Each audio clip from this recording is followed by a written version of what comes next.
Hello, everyone. Vic here with another video talking about the Halloween series. Now, if you're like me, you love the ending of Halloween 4. That image of Jamie Lloyd standing at the top of the stairs, clown costume on, mask in her hand, Loomis going apeshit crazy because this is this worst nightmare imagined. The little girl, Jamie Lloyd, taking over the reins of Michael Myers. A lot of us like that ending, but most of us were very disappointed with the lack of follow up in Halloween 5. Halloween 5 coming out 1 year later decided to kind of disregard this ending and do its own thing. Why they did it? Well, the answer is probably pretty obvious. If you look at Halloween 3, no Michael Myers, no box office. Halloween 4 was the return of Michael Myers.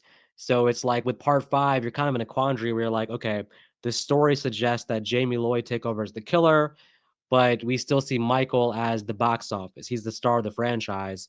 How do we make a Halloween movie without Michael Myers? Which in hindsight, it's like, of course, Michael is the franchise, so you can understand where they want to keep bringing Michael back. But if they had decided to really, follow up on Halloween 4 with that exact ending, and had they decided to make Jamie Lloyd the new killer, how would you do it? Well, that's what I'm here to talk about today. Just kind of a fan fiction what if scenario, how I would do Halloween 5 if Jamie Lloyd was the killer.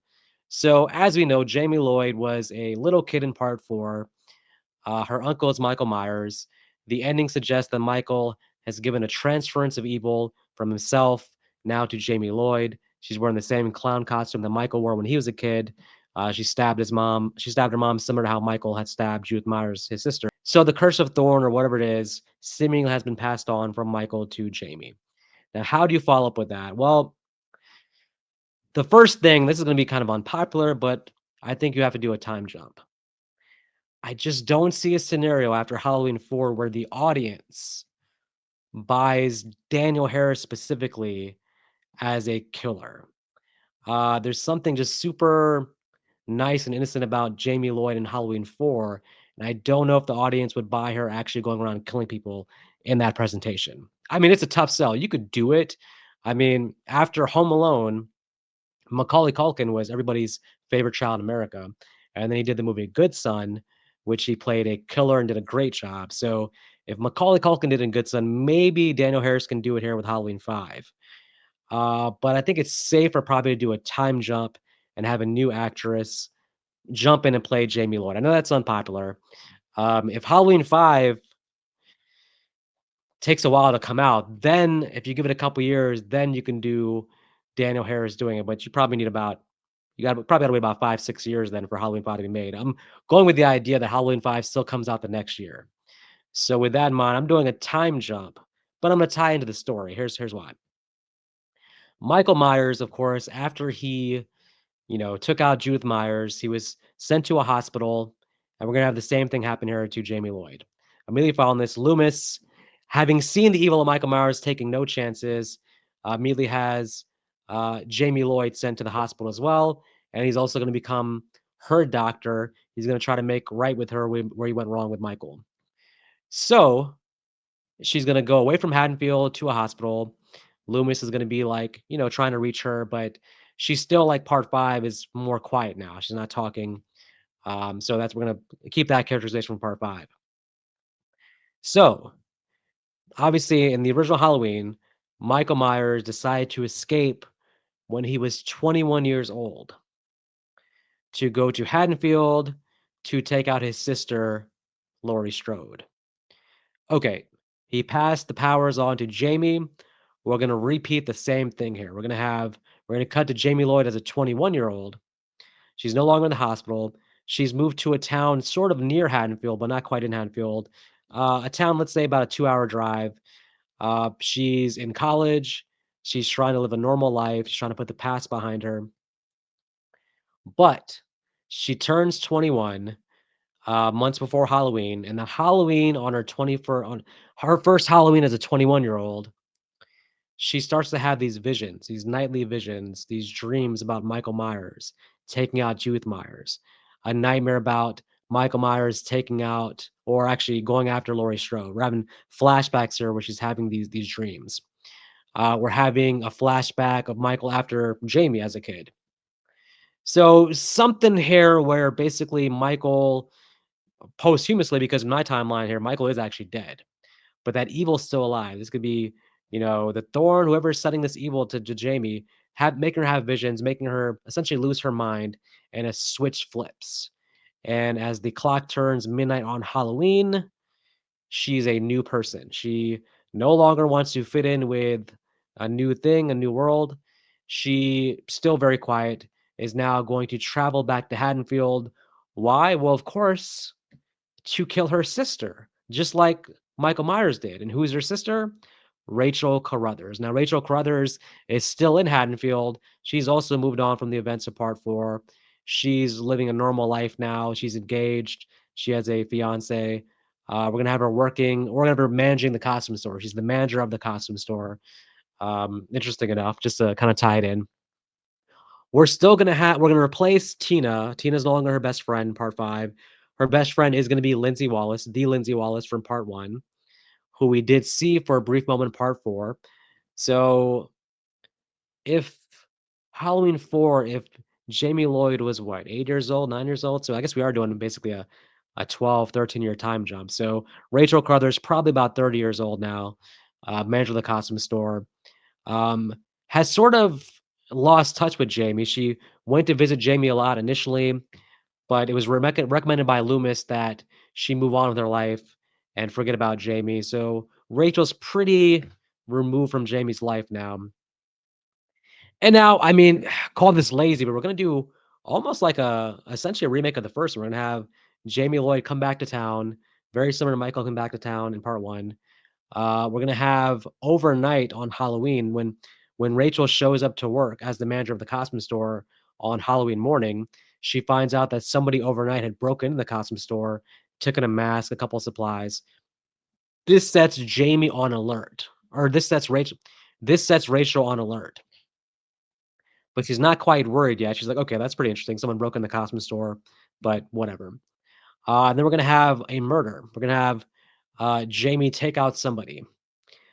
Someone in town essentially comes to the Myers house where Jamie's actually hanging out, chilling. She's chilling in her uncle's house. Someone hangs around the house because in this timeline, that is still Spook House, a haunted house. So she kills some person who was hanging around the house. They find the body. Everybody's on alert. This makes Rachel on edge because she's like, "Whoa, could something be happening here?" So, being on alert, she's going to call Dr. Loomis and let her know, like, "Hey, what's going on with Jamie? Because somebody broke in the costume store here. Someone just got murdered here. What's going on with Jamie?" Loomis is gonna look into it and find out that Jamie Lloyd has gone missing from her college campus. Nobody can find her, she's not there. Loomis now is worried that maybe Jamie has snapped, so Loomis now is gonna head back to Haddonfield also to make sure that Jamie's not there. Loomis gets to Haddonfield. The first thing he does, just on gut instinct, he goes to the Myers house. We have Loomis walk into the Myers house, very similar to the scene in Halloween 5 where Loomis enters the Myers house and kind of just starts having an open dialogue. He's just talking like, "Are you here, Jamie? If you're here, don't do it. Don't let the rage inside take care of you. The rage got your uncle. It doesn't have to get you." Loomis is gonna give this big monologue basically. And of course, we're gonna show a shadow of Jamie in the shadows. She's listening to what Loomis has to say. Let's say she respects Loomis. She remembers him trying to reach out to her all throughout her childhood, but she's gonna disregard that, and Loomis leaves. We're gonna follow Rachel basically throughout the day, with her fiance, with Lindsay Wallace. Lindsay Wallace has a boyfriend. Lindsay Wallace is hosting a Halloween party, invites Rachel. Rachel and the fiance, they're gonna come to the Halloween party. And then, as they're hanging out, we'll start to see Jamie Lloyd in the background listening. Jamie Lloyd has gotten a mask from the mask store, so she is wearing a mask right now. Haven't quite figured out if I want her to use the Myers mask though. Maybe she has a different mask. Maybe she needs to make the franchise her own with her own mask. But gonna have her in the shadows, driving with a car slowly. She'll have maybe not a brown station wagon, but some kind of car she'll have that is dark and creepy with tint windows. But she'll be driving in the background. You'll see her walking through trees and stuff in the background as well. So it's gonna have the same formula as the first one where we don't want a high body count. We want Jamie Lloyd basically stalking in the background, being very much how Michael was in the original. Get to the Halloween party, costume party, body count wise, we're gonna have to have, unfortunately, Lindsay Wallace this time does have to be taken out. Her and her boyfriend are gonna be the main people that are taken out of this Halloween party. Um, how are they taken out? Well, I don't know. Let's have Lindsay Wallace forget something back at her house. So she goes back to her house where Michael follows her. Michael kills her. Her boyfriend comes to find out what's going on with Lindsay. Michael kills the boyfriend also. At the Halloween party, um, Rachel and her fiance hanging out. They get suspicious also because they can't get in contact with Lindsay. They'll head back over to Lindsay's house, but the main thing also is Loomis here will decide basically that, hey, I think it is Jamie. He wants to get to Rachel to warn her. And this is taking place in 1989. We're not gonna have cell phones, so that makes a big service to us to have all the miscommunication of Loomis not being able to just to like text Rachel on the cell phone. He has to call her or get in contact with her. He can't find her. So it'll all finish up at Lindsay's house where um, Jamie encounters Rachel. Um, Rachel will try to plead with Jamie, like, "Hey, I'm your sister, remember?" Try to reach out to her. We can do the same thing with the tear falling down, Jamie's face as she remembers, "Hey, this is my big sister, Rachel, I love her, but some curse has me here." And then, you can repeat the same beats in terms of, like, Loomis gets there, uh, Loomis either shoots Jamie if we wanna go true remake homage to the original, he can shoot Jamie, she can fly off a balcony, he looks down, or Rachel looks down, and she's missing off into the night. So not only has she gotten the evil of Michael, she's gotten his superhuman ability to recover from bullets.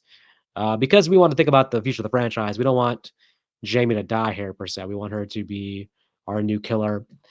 The key things of this movie is basically just to establish that Jamie Lloyd has taken on very much the same footprints, the same characteristics as Michael had in the first one. He has the same plot in mind. He wants to kill his family, so he wants to take out his sister the same way Michael wanted to take out his sister. And then you probably get at least one more sequel out of this storyline then. You just get one more sequel that can take place on this night or the next year's Halloween, where again, you have Rachel Crothers and her fiancé there on Halloween trying to move on. Jamie, maybe if you wanna get really mad about it, Jamie's been hiding in the sewer for a year. Uh, whatever you wanna do basically, but these are the main things, kinda like, this is a really base treatment. I haven't written a script for this movie by any stretch, but, this is something I have in my mind if you did Halloween 5 with Jamie Lloyd as the killer. We'll have to fill in some gaps here to get this to work out, make it logical, but that'd be the way to do it in my opinion. I think that if you do it that way, you bring back Loomis, you bring back Rachel, I think the franchise can move on without Michael, but you have to, at least for this first sequel, have to a lot of similar elements in place. You still have to have Haddonfield, you have to have Loomis, you have to have Rachel Crothers, you have to have, Jamie as a mass killer. You have to give us Michael in a way without giving us Michael, and I think the audience will forgive that and kinda maybe stick with it as long as the actress who plays Jamie, if not Daniel Harris, does an amazing job as the new killer, and as long as everybody else is on their A game. So yeah, that's what I would do with Halloween 5 if Jamie Lloyd was the killer. If you enjoyed this video, please subscribe and let me know if you have any ideas of like some what if scenario you want me to explore in the Halloween franchise. I could do what happened after Resurrection. I could do what if Halloween 7 actually did follow up Halloween 6. Let me know if you have any ideas. It's kind of fun thinking about these what if scenarios. Although let's be honest, we'll never get a movie that will contain these storylines. So, anyways, until next time, you guys take care.